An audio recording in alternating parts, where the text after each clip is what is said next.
Good morning, welcome to Morning Edition. Headlines చూద్దాం. కాసేపట్లో camp కార్యాలయానికి పవన్ కళ్యాణ్ మంత్రిగా బాధ్యతల స్వీకరణ.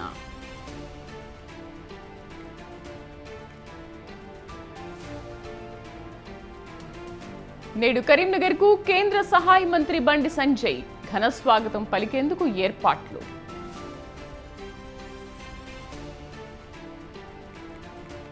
గత ప్రభుత్వ పథకాలు పేరు మార్చేసిన సర్కార్, జగన్ వైఎస్ఆర్ పేర్ల స్థానంలో చంద్రన్న ఎన్టీఆర్.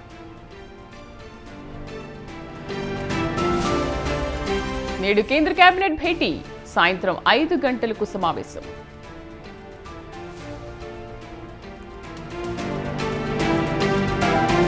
నేటితో ముగియనున్న కేజ్రీవాల్ జ్యుడిషియల్ కస్టడీ, బెయిల్ పిటిషన్పై విచారణ చేయనున్న కోర్టు.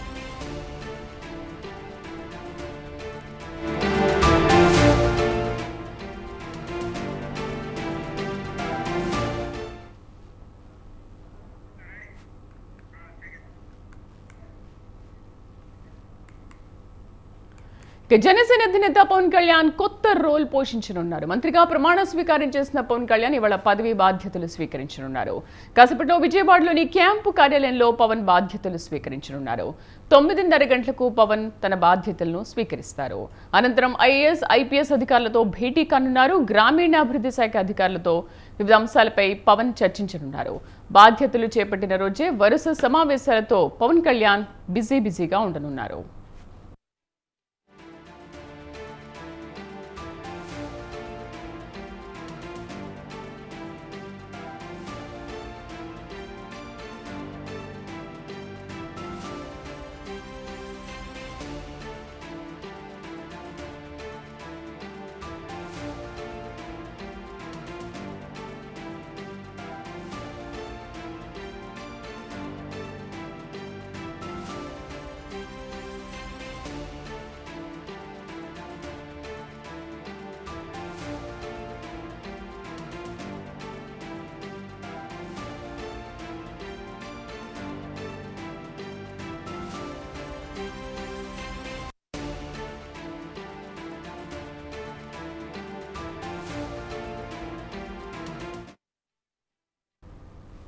నేడు తన మంత్రిత్వ శాఖలైన Panchayati Raj, rural development, rural water supplies, అటవీ పర్యావరణం, శాస్త్ర సాంకేతిక శాఖల బాధ్యతలను పవన్ స్వీకరించనున్నారు. విజయవాడలోని డిప్యూటీ సీఎం క్యాంప్ ఆఫీసులో ఉదయం 9 గంటల నుంచి 10 గంటల మధ్య బాధ్యతల స్వీకరణ కార్యక్రమం ఉండనుంది. బాధ్యతలు తీసుకున్న వెంటనే ఉదయం 11:30కి ఐఏఎస్, ఐపీఎస్ అధికారులతో భేటీ నిర్వహించనున్నారు. మధ్యాహ్నం 12 గంటలకు గ్రూప్ 1, 2 అధికారులతో సమావేశం, అలాగే 12:30కి పంచాయతీ సెక్రటరీ అసోసియేషన్తో భేటీ కానున్నారు.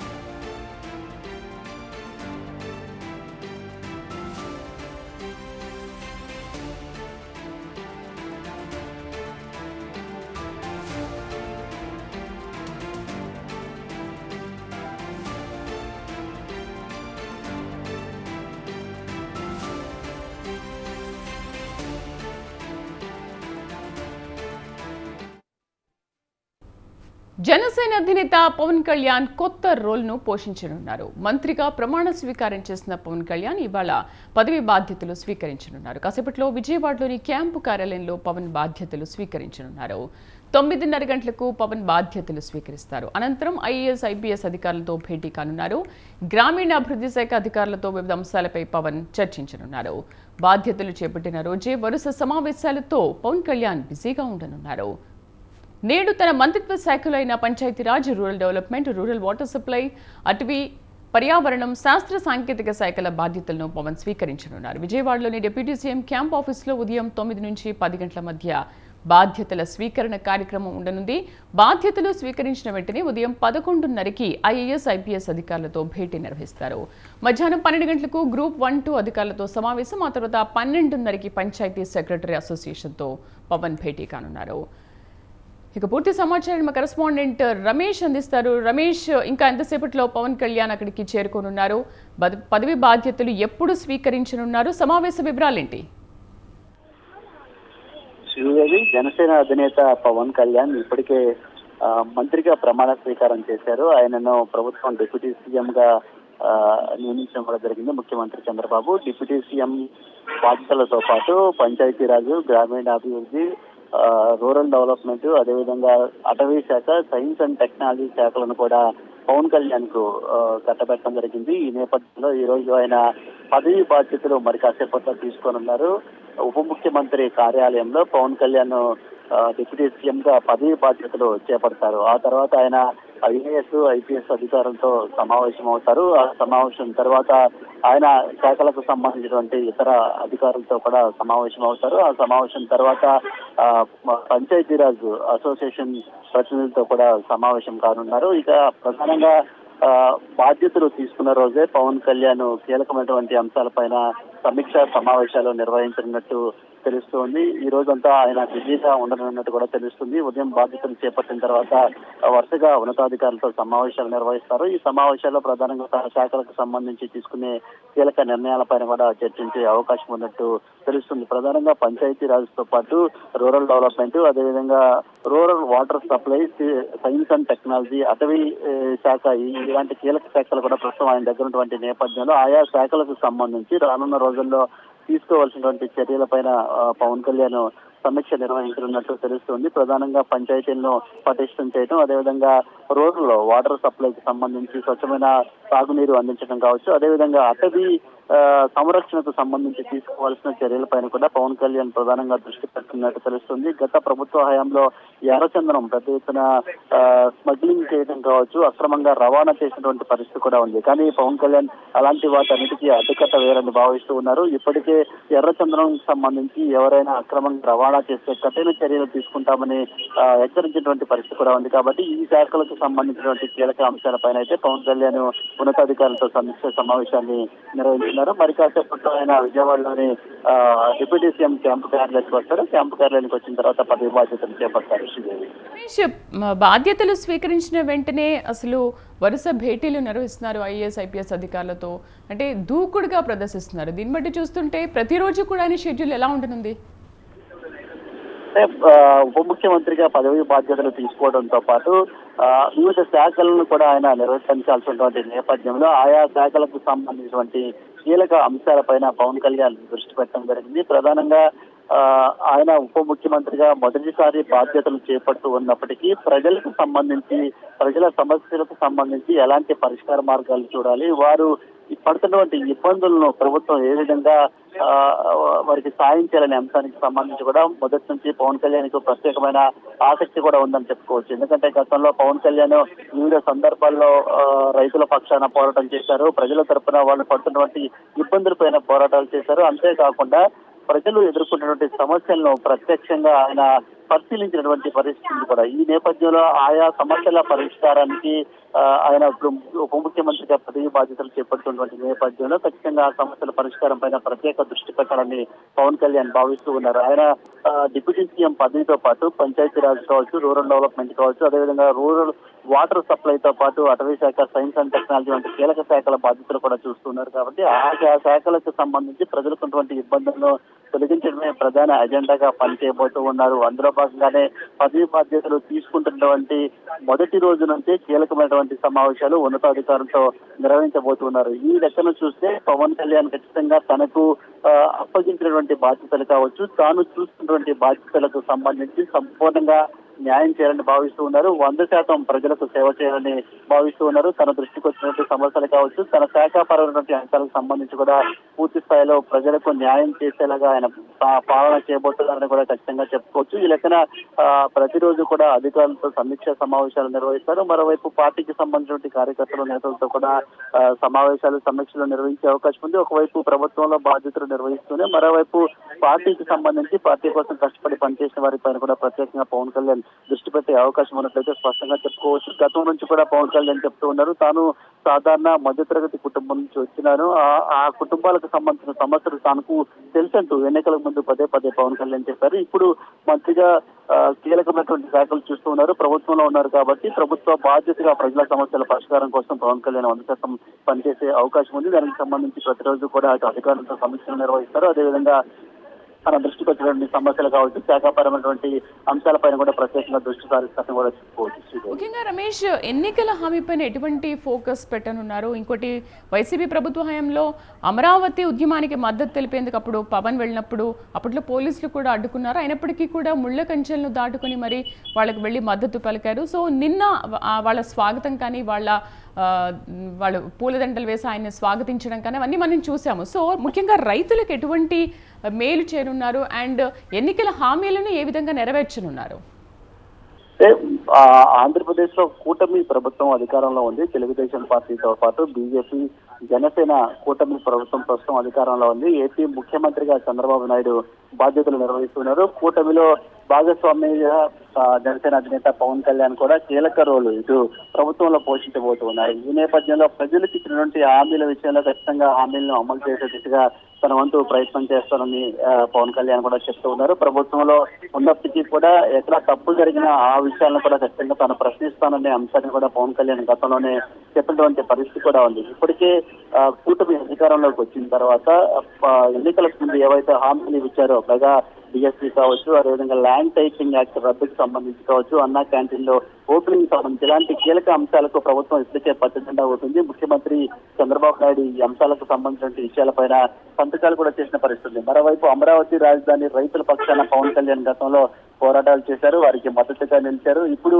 అమరావతిని రాజధానిగా కొనసాగిస్తాము, ఈ విషయంలో కేంద్రంతో కూడా మాట్లాడతామని గతంలోనే చెప్పారు. ఆ అన్ని విషయాల్లో కూడా పవన్ కళ్యాణ్ సక్సెస్ అయ్యారు. అమరావతి రైతులు నిన్న అందుకే పవన్ కళ్యాణ్ కు అంత పెద్ద ఎత్తున స్వాగతం పలికారని చెప్పుకోవచ్చు. అమరావతి రైతుల సమస్యలు కావచ్చు, అదేవిధంగా ఇతర సామాన్య ప్రజానీకం ఎదుర్కొనే సమస్యలు ఏవైనా కానీ తన దృష్టికి వస్తే మాత్రం ఖచ్చితంగా వాటిని పరిష్కరించే దిశగానే పవన్ కళ్యాణ్ పనిచేయబోతూ ఉన్నారని చెప్పుకోవచ్చు. ఎన్నికలకు ముందు ప్రజలకు ఇచ్చినటువంటి హామీలను ఖచ్చితంగా కూటమి ప్రభుత్వం నిలబెట్టుకుంటుంది, ఆ దిశగా పనిచేస్తానంటూ కూడా పవన్ కళ్యాణ్ గతంలో చెప్పినటువంటి పరిస్థితి కూడా ఉంది. కాబట్టి ఖచ్చితంగా హామీలు అమలు దిశగానే ఈ ప్రభుత్వం కృషి చేస్తుంది. అందులో పవన్ కళ్యాణ్ కూడా కీలక రోడ్లు పోషించబోతూ ఉన్నారు.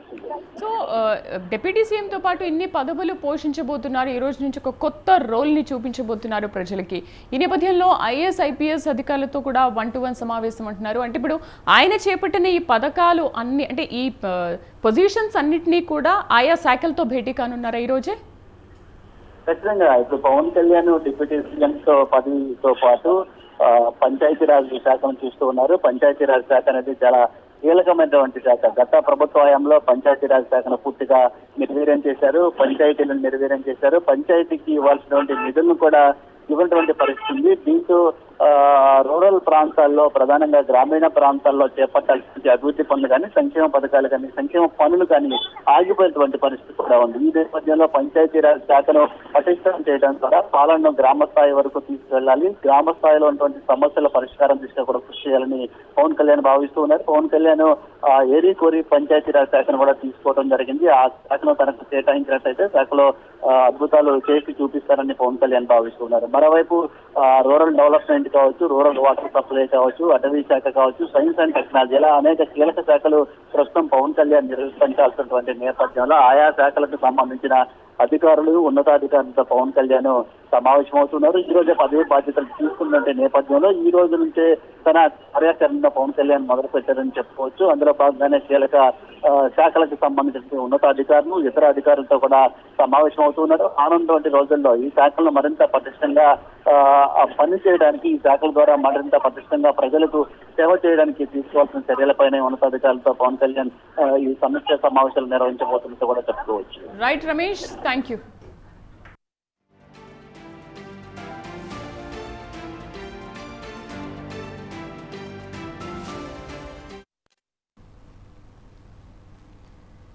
AP deputy CM Pawan Kalyan ముఖ్యమంత్రి చంద్రబాబును పొగడ్తలతో ముంచెత్తారు. అధికారిక చిహ్నానికి హుందాతనం తెచ్చారంటూ ముఖ్యమంత్రి చంద్రబాబును పవన్ కళ్యాణ్ కొనియాడారు. ఉప ముఖ్యమంత్రి హోదాలో తొలిసారి ఆయన నిన్న రాష్ట్ర సచివాలయానికి వచ్చారు. మొదటి బ్లాక్లోని ముఖ్యమంత్రి చంద్రబాబు ఛాంబర్కు వెళ్లి భేటీ అయ్యారు. కూటమి ప్రభుత్వ ఏర్పాటు తర్వాత మొదటిసారి తన ఛాంబర్కు వచ్చిన పవన్ కళ్యాణ్ చంద్రబాబు సీట్లోంచి లేచి ఎదురెళ్లి ఆలింగనం చేసుకుని సాదరంగా స్వాగతం పలికారు. ఈ సందర్భంగా ముఖ్యమంత్రి ఛాంబర్లో ఉన్న ఆంధ్రప్రదేశ్ ప్రభుత్వ అధికారిక చిహ్నాన్ని చూపించి ఆ గుర్తుకే హుందాతనం తెచ్చారని చంద్రబాబును పవన్ కొనియాడారు. దీనికి చంద్రబాబు ధన్యవాదాలు తెలియజేశారు.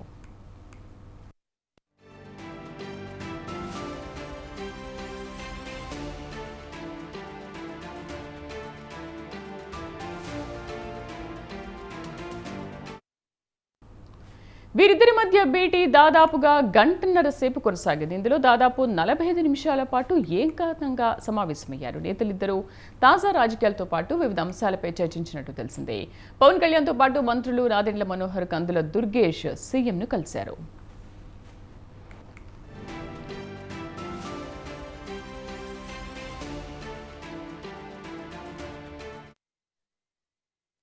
పవన్ కళ్యాణ్ రాకను పురస్కరించుకుని సచివాలయం అంతా సందడి నెలకొంది. సచివాలయ ఉద్యోగులే కాకుండా బయటి ప్రాంతానికి చెందిన వివిధ శాఖల ఉద్యోగులు కూడా సచివాలయానికి భారీగా చేరుకున్నారు.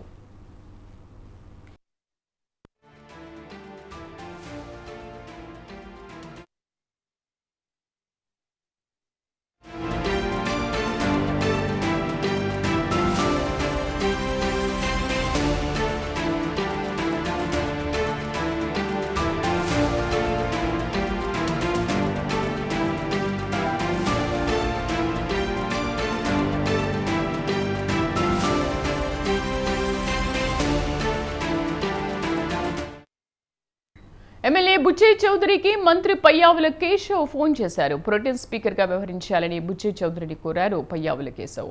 ఈ నెల 21 నుంచి అసెంబ్లీ సమావేశాలు జరగనున్నాయి. ఈ నేపథ్యంలో రేపు బుచ్చే చౌదరితో ప్రోటెం స్పీకర్గా ప్రమాణ స్వీకారం చేయించనున్నారు గవర్నర్.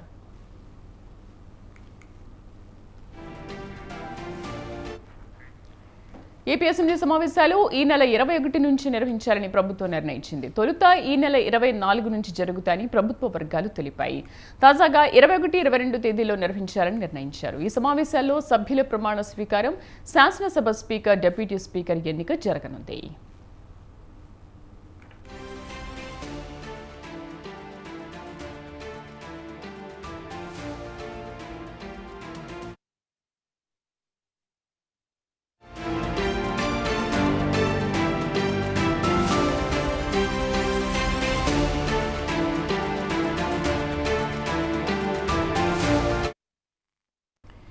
ఏపీ ముఖ్యమంత్రిగా చంద్రబాబు బాధ్యతలు స్వీకరించిన తర్వాత బిజీగా గడుపుతున్నారు.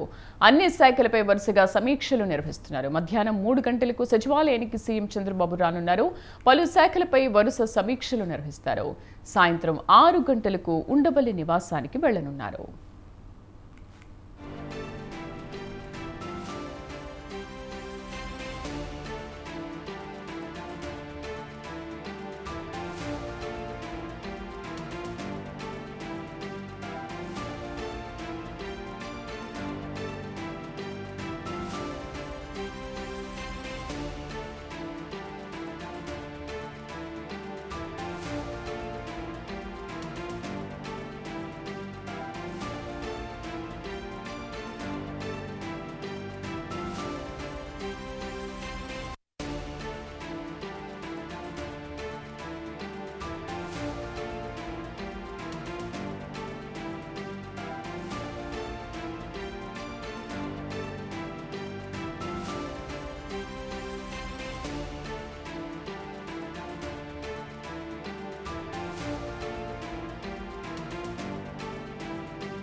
ప్రధాని మోదీ నేతృత్వంలోని ఎన్డీఏ సర్కార్లో లోక్సభ స్పీకర్ పదవిపై క్లారిటీ వచ్చింది. స్పీకర్ పదవిని బీజేపీ తన దగ్గర ఉంచుకోనున్నట్లు ఆ పార్టీ వర్గాలు స్పష్టం చేశాయి. డిప్యూటీ స్పీకర్ స్థానాన్ని ఎన్డీఏలోని మిత్రపక్షాలకు ఇవ్వాలని మోదీ భావిస్తున్నట్లుగా తెలుస్తోంది. అయితే డిప్యూటీ స్పీకర్ పదవిని ఇండియా కూటమి డిమాండ్ చేసింది. ఈ సీటు సంప్రదాయంగా ప్రతిపక్షానికి వెళుతుంది.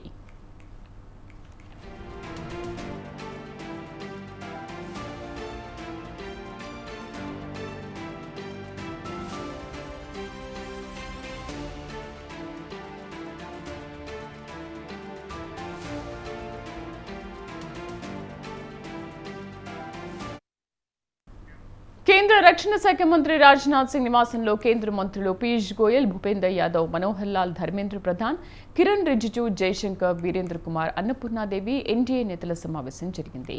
ఇందులో జనతా దళ్కి చెందిన లలన్ సింగ్, లోక్ జనశక్తి పార్టీ నేత చిరాగ్ పాస్వాన్ వంటి నేషనల్ డెమోక్రటిక్ అలయన్స్ నేతలు కొంతమంది హాజరయ్యారు. లలన్ సింగ్, చిరాగ్ పాస్వాన్ ఇద్దరూ కేంద్రంలో మంత్రులుగా ఉన్నారు. 18వ లోక్సభ మొదటి సెషన్ జూన్ 24న ప్రారంభమవుతుంది. ఈ సెషన్లో లోక్సభ ఎంపీలు ప్రమాణ స్వీకారం చేస్తారు. స్పీకర్ ఎన్నిక జూన్ 26న జరుగుతుంది.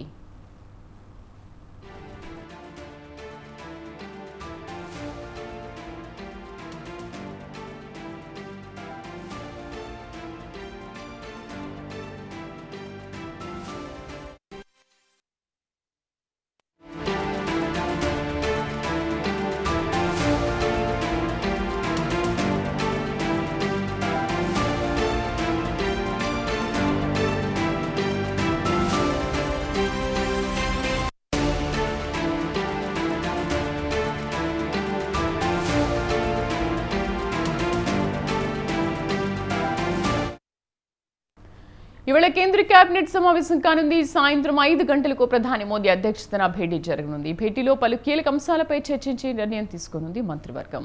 కాగా మోదీ సర్కారు ఏర్పడిన తర్వాత రెండోసారి కేబినెట్ భేటీ జరగనుంది. అయితే ఈ భేటీలో ఎలాంటి నిర్ణయాలు తీసుకోనుంది మంత్రివర్గం అన్న ఆసక్తి ఇప్పుడు నెలకొంది.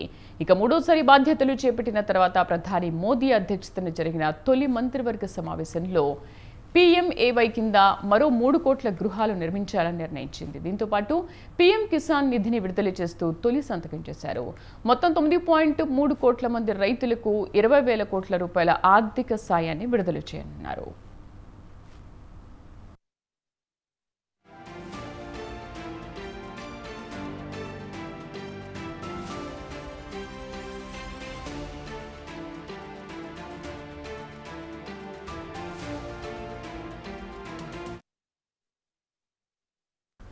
తెలుగు రాష్ట్రాలకు భారీ వర్షాలు పడతాయని హెచ్చరించింది వాతావరణ శాఖ. ఏపీలో 3 రోజులు మోస్తరు నుంచి పలు చోట్ల భారీ వర్షాలు కురిసే అవకాశం ఉందని తెలిపింది. అనేక జిల్లాల ఉరుములు, మెరుపులతో కూడిన వర్షం కురుస్తుందని ప్రజలు అప్రమత్తంగా ఉండాలని విపత్తుల సంస్థ ఎండీ రోణంకి కూర్మనాథ్ వెల్లడించారు. గోవా నుంచి దక్షిణ కోస్తా వరకు ద్రోణి కొనసాగుతుందని, ఈ ప్రభావంతో పార్వతీపురం, మన్యం జిల్లాలో పిడుగులతో పాటు భారీ వర్షం కురిసే అవకాశం ఉందని తెలిపారు. పిడుగులు పడే అవకాశం ఉన్నందున మైదాన ప్రాంతాల్లో చెట్ల కింద ఎవరు ఉండొద్దని, ముఖ్యంగా రైతులు, పశువుల కాపర్లు జాగ్రత్తగా ఉండాలని సూచించారు.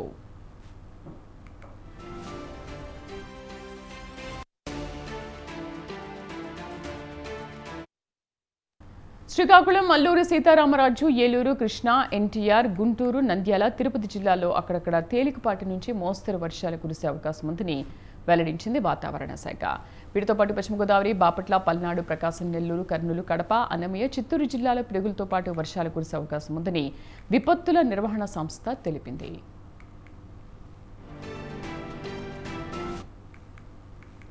అలాగే తెలంగాణకు అలర్ట్ జారీ చేసింది వాతావరణ శాఖ. వచ్చే 5 రోజులు రాష్ట్ర వ్యాప్తంగా విస్తారంగా వర్షాలు కురుస్తాయని తెలిపింది.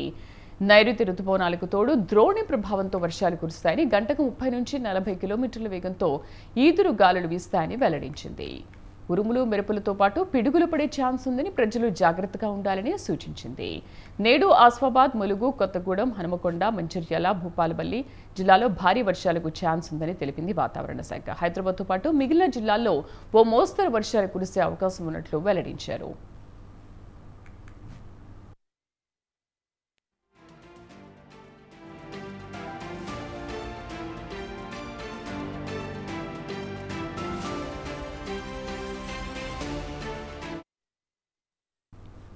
టోక్యో ఒలింపిక్ గోల్డ్ మెడల్ విజేత భారత star javelin thrower Neeraj Chopra మరోసారి సత్తా చాటాడు.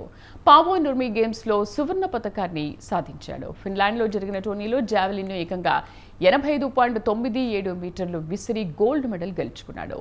8 మంది అథ్లెట్లు పాల్గొన్న ఈ ఈవెంట్లో తన 3వ ప్రయత్నంలో నీరజ్ 85.97 మీటర్ల త్రో స్వర్ణ పతకాన్ని దక్కించుకున్నాడు. ఇక నీరజ్కు ఈ సీజన్లో ఇది 3వ ఈవెంట్. గత నెలలో చెకియాలో జరిగిన ఓస్ట్రావా గోల్డెన్ స్ప్రైక్ అథ్లెటిక్స్ మీట్కు అతడు దూరం కానున్నాడు. కాగా ప్యారిస్ ఒలింపిక్స్ ముందు నీరజ్ మరోసారి పతకంపై భారత ఆశలను పెంచేసింది.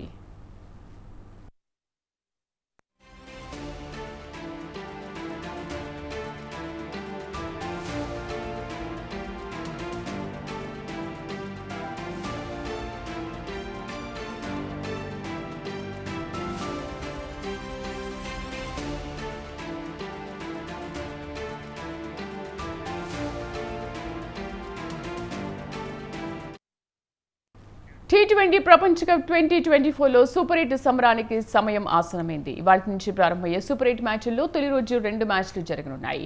తొలి మ్యాచ్లో అమెరికాతో దక్షిణాఫ్రికా తలపడనుంది. యాంటిగ్వాలోని సర్ వివియన్ రిచర్డ్ స్టేడియంలో రాత్రి 8 గంటలకు మ్యాచ్ ఆరంభం కానుంది. గ్రూప్ దశలో సత్తా చెట్టిన అమెరికా అదే ఫామ్ కంటిన్యూ చేయాలని చూస్తోంది. గ్రూప్ దశలో అజయంగా నిలిచిన దక్షిణాఫ్రికా విజయమే లక్ష్యంగా బరిలోకి దిగుతోంది.